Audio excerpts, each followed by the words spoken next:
My uncle played in the major leagues. My dad played since he was like 5 or 6 years old. So, I mean, even before I played in Little League when I was about 5, I was always playing, you know, on the park or going to the beach and playing catch or hitting and everything. So it's been since I was probably like 2 years old. Kingston Liniak has had plenty of guidance with his father being drafted and his uncle playing in the major leagues. However, his personal journey has not always been a straight shot. You know, when I was little, I almost had to be forced to play. I don't know if I really loved baseball up until 18, 17, but before that, they had to push me to try to, you know, put in the effort and like do stuff, which I'm so glad that they did. I'm glad that they instilled that work ethic. You know, even when you're not having a good day and you're not having fun, at least go out there and play and just have fun. As his love for baseball grew, Liniak made the decision to join the Tigers after high school, rather than playing collegiately.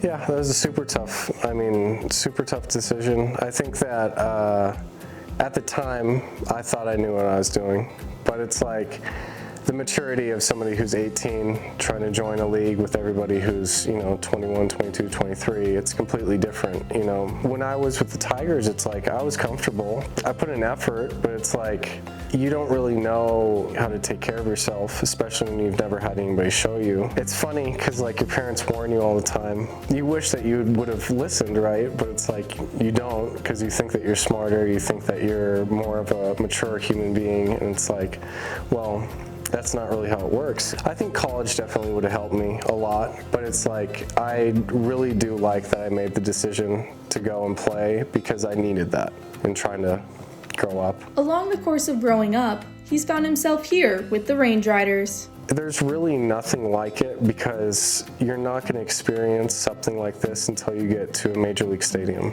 And even the management, I mean, Chris and Marty, Todd, Stu, Glendon, everybody's professional.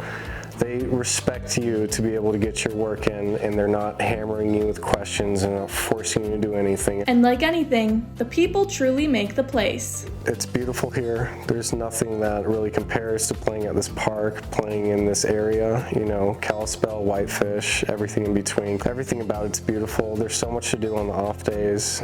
It's really good. I mean, we go up to Glacier all the time. We go and hang out by Foy's Lake.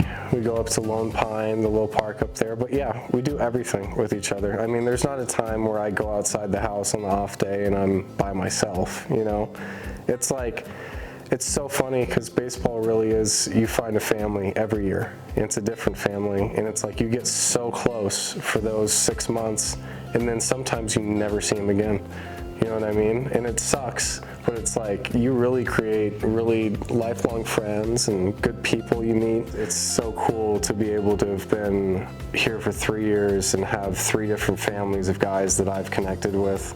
They're such cool people. Like Cruz, who is my locker mate and my teammate on the road, and the guy that I roomed with. I mean, all these guys that I could just name on, and it's like, I really love all of them. With 3 years as a Range Rider, this outfielder has quickly become someone his teammates look up to. I think I'm more of a lead by example. I like to make everybody feel comfortable. I think that's the biggest thing. I don't like to be the guy that goes around flaunting anything, because it's like, what do I have to flaunt? You know what I mean? I'm the same as everybody else. Everybody else in here is extremely talented.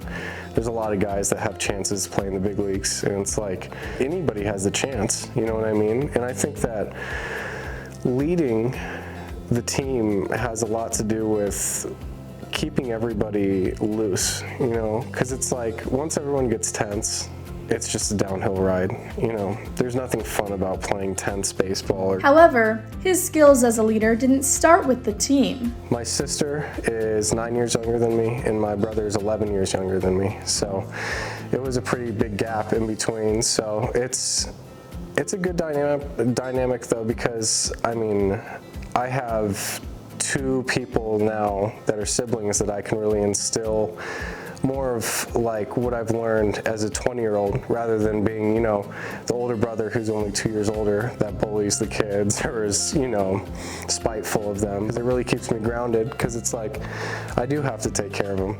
My parents are at work all day, so I have to pick them up from school, take them places, take them to practice, feed them, but it's like I really want to be their brother and not their, almost like a father figure or like an uncle. I want to be a part of their lives like that. In addition to his siblings, his girlfriend Faye also plays a key role in his life. She helps me through everything. She's such an anchor for me because it's like if she comes out here, it's like I don't ever have to worry about getting food. I don't ever have to worry about, having the bed made. I don't ever have to worry about anything, and it's so nice having her because even when she's not here, she helps me with attitude and like keeping everything in check.